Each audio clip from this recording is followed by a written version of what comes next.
Hey, welcome back. Another day, another vlog. Good to have you back.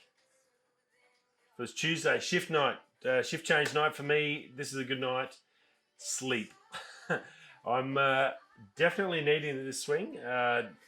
Looking forward to it. We are going to go out. I've got something planned for the video, so don't worry about that. That'll be all happening as per normal.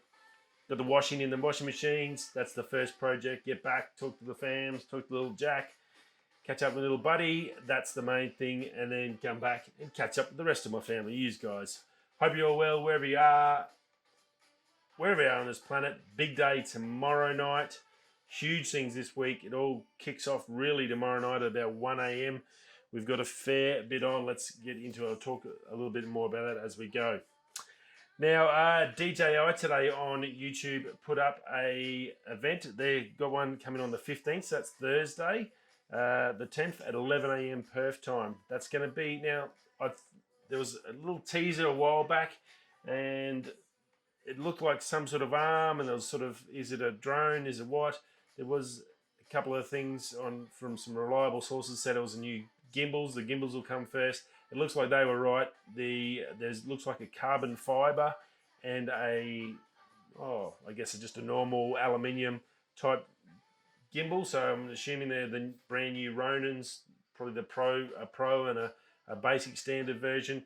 So 15th for the 10th, 11 a.m. Perth time. So if you go on YouTube, go to search for DJI, and set your reminder. If you're subscribed to them, you will be able to get your time zone. It'll lock it in for you and send you a notification on your phone if you've got the YouTube app. So it's pretty good in that. I do like that aspect of YouTube with the premieres, and that's why I've sort of done them a few. I didn't do it the other night because I was probably a couple of days behind. I like to do a premiere when I know I can sit down, and it's a little bit tricky here at work because I'm normally come home and just go flat out into working, getting this show done and then getting into the next video. So it's a little bit harder. When I'm home, it's really good to do a premiere.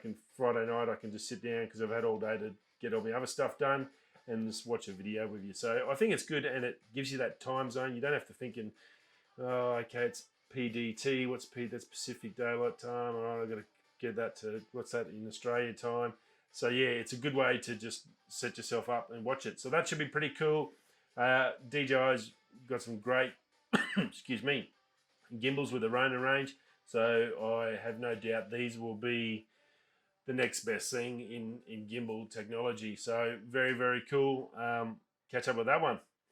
Now, big one from Canon rumours today. The M50 Mark II or Series 2 or whatever it's going to be called. The announcement is going to be this week. That's the rumour. He's confident that we're going to hear something this week. So we're basically Tuesday's done and dusted. So it gives us Wednesday, or it's probably only just starting Tuesday for the States over there.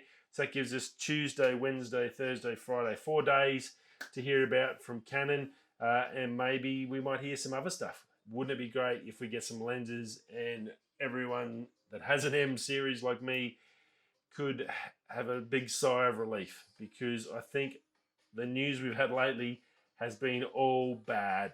And an M50 II coming out is fantastic, but would you buy it knowing that there's never going to be anything else built for that system? That's a pretty tricky thing. It's the same question, I guess, looking at the Olympus. I've said a few times I'm really impressed by the Olympus, and mainly because the weatherproofness of those Olympus and their cost value. Like the APS-C, same as the M50, they got some amazing features, got the best stabilization there is, and probably, if not one of, probably up in the top tier with the 1DX Mark III and some other good high-level Sonys for weatherproof. It's pretty hard to beat it. Like, I've seen them in showers, so literally just washing them. So very, very cool.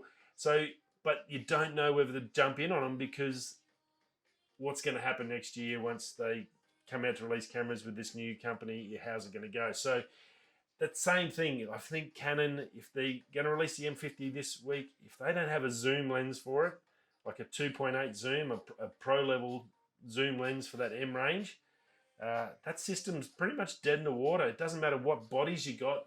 because the glass is what we need. That's what everyone wants. And there was huge excitement when Sigma brought out those 3 primes. And I've talked about that many a times. But if we don't get some other glass, is there really any point to stay? Because it looks like the APS-C and other brands is going by the wayside. So it's a little bit scary. So I don't know. I'm really excited about seeing what they give us, but I'm also like,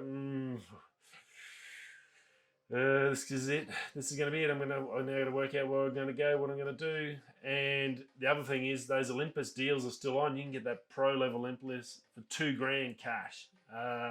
You can't, even with the discounts, which we're going to talk about for the Canon stuff, you can't get anywhere near a pro level camera for $2,000. So like, if you are going to jump to Olympus, now's the time to jump. So yeah, it makes the decision even harder for everyone, I'm sure, that's got an M50. So fingers crossed. Now it's going to be, apparently it's going to come with either a 15-45, which is the base lens, and yeah, it's a good lens, but it's nothing exciting, and a 22mm prime. The 22mm prime, realistically, if you're going to get it, I'd probably prefer to get that. It's probably got a better value resale than the 15-45. There's thousands of them out there, and they really don't go for much on the eBay market. So it's probably a better easier lens to sell. And being a prime, it's going to be faster because the 15-45 is like 3.5 or 4. It's pretty terrible for low light. So the 22, at least you might get some decent low light stuff out of it. So a bit more useful to you. Now, also on the Canon side, heaps of sales started. Obviously, they've got Prime Day and stuff happening in the States. Heap of Canons dropping in price.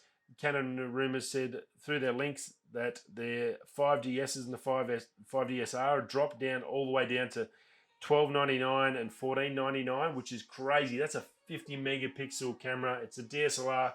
It's a current model out for that on the DSLR of that megapixels. Look, that's a really good bargain. Like $1,500 US. That's roughly about $2,000 Australian. That's interesting, but it's a DSLR and it doesn't have very good video. It does 1080p at 30 frames a second, 24. So yeah, it's probably fine. And a 50 megapixel sensor, that would be an insane landscape camera for $2,000. But you look at the features of the Olympus 1MDX, and that's got 4K video and got all the other fruit. So yeah, not too bad. Now there was a heap of Canon stuff on sale. Now I went and had a quick look at Camera Warehouse to see if the 5DS was on sale here as well, and they've got a heap of sales, including the M50 has dropped a heap. That's down from 1,100 to 869 Australian. So brand new, and that's with a 15-45, I think it was. You get a lens for free with all the Canon stuff. So there's a discount, and then you send off to Canon, they send you a 35mm 1.8 STM lens. That's okay. That gives you a pretty decent bargain from if you wanted to buy a Canon product this week, including your RPs, your Rs. They've dropped down in price. They're $300 to $400 off normal price, so that's pretty cool. But that M50 down to $869, which is it's at least $400 to $500 discount plus a lens. You're looking at a really, really good deal here. And that clearly, obviously, this week they're trying to get rid of that stock. Wouldn't be surprised. They probably should have dropped it down to about 600. Then they would have had a heap of sales because that's what it's selling for on eBay. That's about the right price for one. If they drop that down to 600 just with a 15 to 45, I reckon they'd be able to get rid of all that old stock really quick. No dramas. But definitely some bargains out there for Canon at the moment, even in Australia, in the States. If you are in the States, definitely go check them out. I checked out Arama, and both the 5DS R and the S were both out of stock. So whether they've already sold out for that price, check your other retailers. There might be not. If not, have a look at some of the retailers in Australia with your dollar. It might actually work out pretty good to get it and just get it shipped over. So try that. Now, from 43 Rumours, so that's basically a Micro Four Thirds page. Panasonic new BGH1. Wow, something different from these guys. Micro Four Thirds sensor. It's roughly around $2,000. Again, another $2,000 camera. This thing is really different. Totally different. Like this is basically something along the sort of lines of a GH5 or S and something along those, but it is crazy. You'll see the thumbnail. It is basically in the same form factor as a little red camera. So you get a square box or rectangular box. You got all the threaded things to bolt on your little TV screen, your HDMI, and all that sort of stuff. Your grips, whatever cages you want, and then all you've got is a sensor. Screw your sensor on, screw your lens onto this, and it's basically a little video camera. Insane for $2,000. That is very cool. Panasonic are really well known for their video stuff. They've got great features, and I think this is definitely going to be something that's going to go really well. Now it's got dual native ISO and anamorphic capture all built into it, so that is pretty cool. That dual ISO will be really good for getting those shadows and stuff right. Unlimited recording, so no heating issues whatsoever here. It is a micro four third sensor, and it's a 10.2 megapixel sensor, so low light should not be an issue with this thing. On the same sort of grounds as this A7S III is a 12 megapixel and absolutely insane in low light. This thing at 10 megapixels, video wise, very cool. If you're up and coming and you want to get into making your own movies and short films and stuff like this, this is gonna be a great camera. Now we are waiting for the C50 to come from Canon, and the C70 just got released, but they're gonna be the $4 to $5,000, especially chuck all the Canon lenses. This is micro four thirds lenses that you can chuck straight onto this bad boy, and you've got and then set it up to suit what you want. So very cool, I thought. Now it's got 13 stops of dynamic range, very good. You can record in 10-bit 422, 4K at 60 frames, heaps enough. You can do that standard and anamorphic on every level. The anamorphic would be very cool, and you'd be easily able to get a cheap adapted anamorphic lens to go to micro four thirds, no issue at all. So very cool for you beginner cinema people or people that want to go and make short films. I think this would be perfect for you.